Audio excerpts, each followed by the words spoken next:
Welcome to Clear Signal, the channel where we dig into the weird, the wild, and the unexplained, one black screen story at a time. Lately I've been in a deep dive researching for all the fact-packed shorts you've been loving, from ancient mysteries and viral claims to mind-bending philosophy. But while hunting for these bite-sized topics, I stumbled across something that felt too rich, too atmospheric, too perfect to squeeze into 60 seconds. The West Virginia Cryptids. This tiny Appalachian state has more distinct monsters per square mile than almost anywhere else in the country. Mothman, Flatwoods Monster, Sheepsquatch, Grafton Monster, and more. The eyewitness accounts are chilling. The history is layered. And the way these legends turned fear into festivals and tourism dollars is downright fascinating. So tonight, we're going long. This is a full, immersive, black screen deep dive, perfect for late night ASMR listening.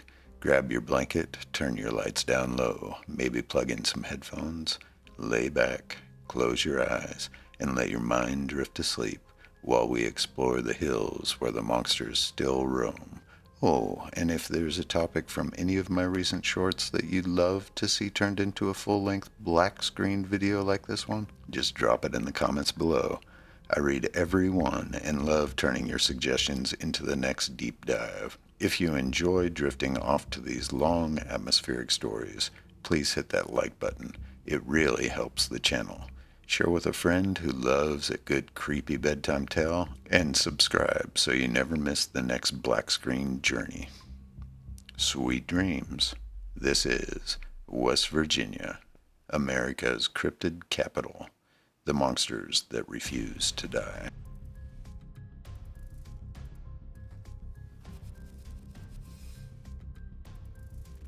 In the deep hollow and mist-covered ridges of West Virginia, something has always been watching. This is not just another state with a few Bigfoot sightings. This is the place where legends don't just visit.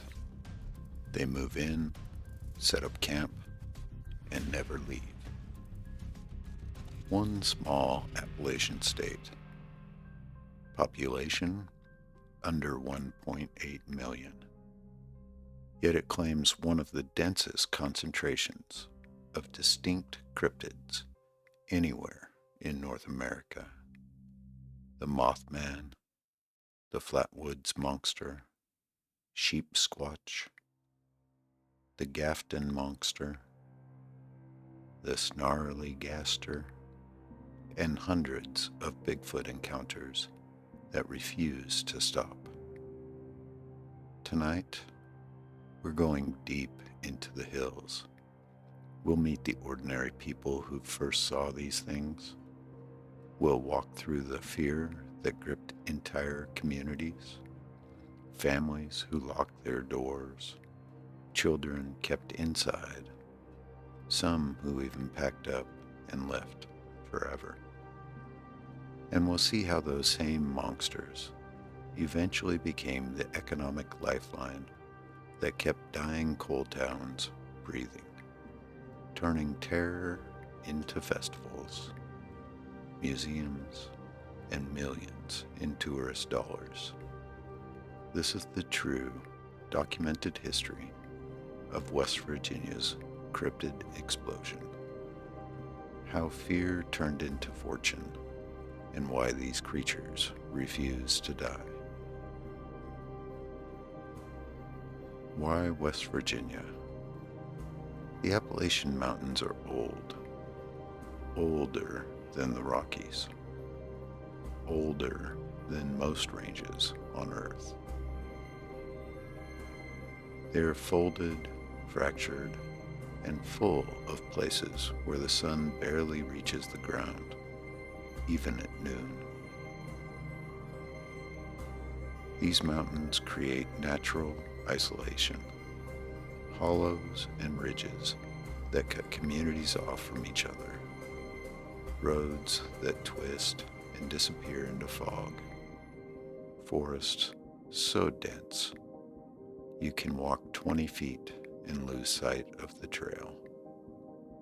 Add to that centuries of Scottish, Irish, German, and Native American folklore mixing together like roots under the soil. A long history of economic hardship, coal booms and busts that left ghost towns, abandoned mines, and people clinging to anything that brings attention or money. Old munition sites like the TNT area outside Point Pleasant. Massive, overgrown concrete domes from World War II, half sunken into the earth, perfect for hiding or being hidden from. When you combine dark forests, economic struggle, and rich storytelling traditions, legends don't just survive, they thrive. And in West Virginia, they explode into something extraordinary. The Flatwoods Monster, the night the sky fell. Our story begins on the evening of September 12th, 1952, in the tiny town of Flatwoods, Braxton County. It was just after 7 p.m. A group of boys, Edward May, 13, Freddie May, 12, Tommy Heyer, 10, Neil Nunley, 14, Ronnie Shaver, 10, and others, were playing football when they saw a bright, fiery object streak across the sky and crash on a hill behind the Fisher family farm. They ran home to tell Freddie and Edward's mother, Kathleen May, a 27-year-old local beautician. She grabbed a flashlight. 17-year-old National Guardsman Gene Lemon joined them with his dog Richie. Together, 7 people climbed that hill. What they found would change Braxton County forever. At the top, they saw a pulsing red light. A strange sulfur-like mist hung in the air, thick enough to sting the eyes and throat. Then Gene Lemon swept his flashlight across a tree line and froze. There, standing roughly 10 feet tall, was something that should not exist. It had a blood-red, spade-shaped face, glowing greenish-orange eyes, a dark, metallic-looking body with folds like a shirt or robe, claw-like hands extended forward. It hissed, a sound like frying bacon or a steam valve. It glided toward them, hovering a foot off the ground. The group panicked and ran. Some vomited later from the smell. Freddie May wet himself in terror. Gene Lemon's dog, Richie, cowered and whimpered for days. Kathleen May later told investigators, "It looked worse than Frankenstein. It couldn't have been human." The next morning, the story made national news.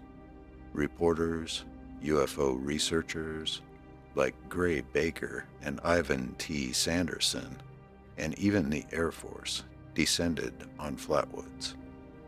They found skid marks, oily residue, and scorched vegetation, but no creature. The Flatwoods Monster, also called the Braxton County Monster, was never seen again. But the fear lasted for years. Some families refused to let their children play outside after dark. A few even moved away from the area entirely, too afraid of what might still be in the hills. Today, the Flatwood Monster Museum in Sutton is one of the biggest tourist draws in central West Virginia. What once terrified locals now brings in thousands of visitors every year, turning a single night of panic into a lasting economic spark. Mothman, 1966 through 1967, the harbinger that came true. 14 years later, another nightmare landed in West Virginia. This one would become world famous. November 15th, 1966, two young couples, Roger and Linda Scarberry and Steve and Mary Mallette, were driving near the old TNT area outside Point Pleasant when they saw two bright red lights near an old power plant. The lights rose into the air. What they actually saw was a creature roughly 6 to 7 feet tall with a 10-foot wingspan, no head, and glowing red eyes set into its chest. It chased their car at speeds over 100 miles per hour, never flapping its wings, just gliding. Over the next 13 months, more than 100 people reported seeing the same creature. Then came December 15th, 1967, the Silver Bridge, the only bridge connecting Point Pleasant to Ohio, collapsed during rush hour. 46 people died. John Keel, the journalist who spent months investigating the sightings, later wrote in his book, The Mothman Prophecies, that many locals believed Mothman was a harbinger of death, a warning. The sightings stopped almost completely after the bridge collapse. The fear in Point Pleasant was real. People locked their doors, children were kept inside, some families considered leaving town for good. But something else happened too.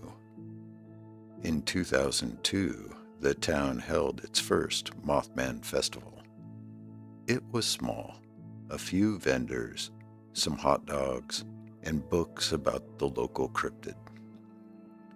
By 2025, the festival drew a record-breaking 32,000 visitors in one weekend to a town of fewer than 4,000 people.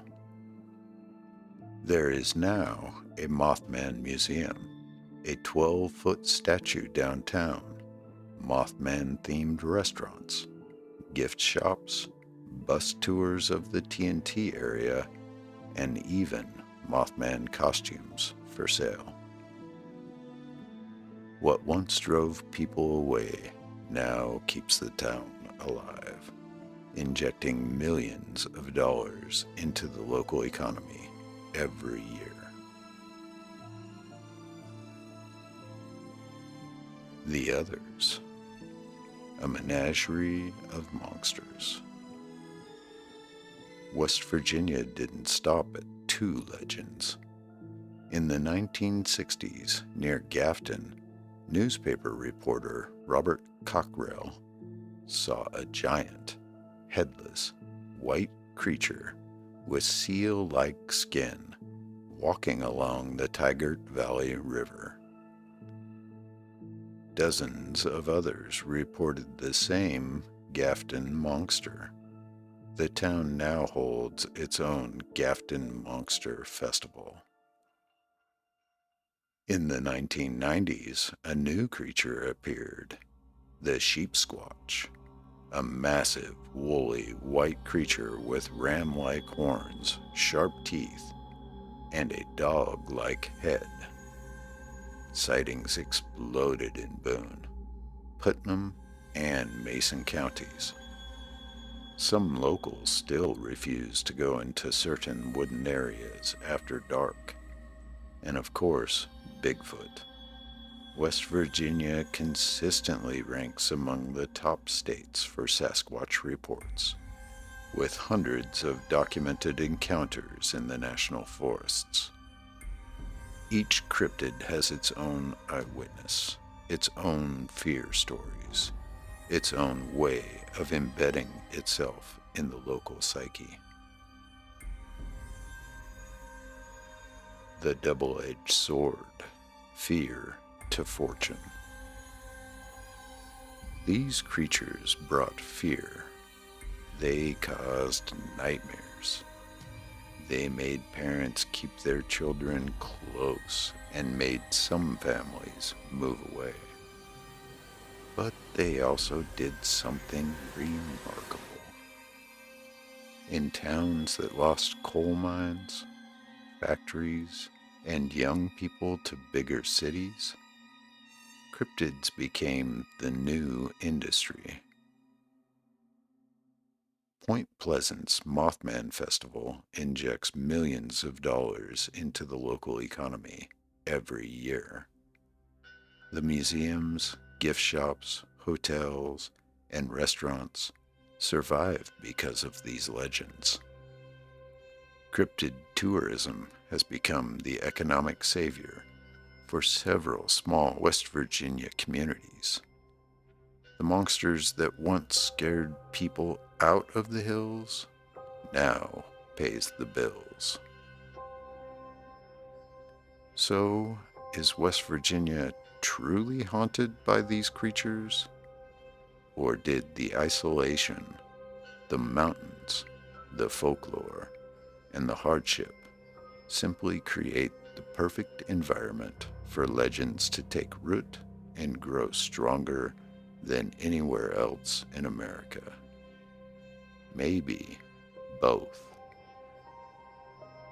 One thing is certain. These stories are now part of the identity of the Mountain State. They belong to the people who live there, the ones who still whisper about red eyes in the woods and glowing figures on the hills. And every September, thousands of outsiders come to celebrate the very things that once terrified their grandparents. West Virginia didn't just get cryptids, it got an entire ecosystem of them. And the legends, they're not going anywhere.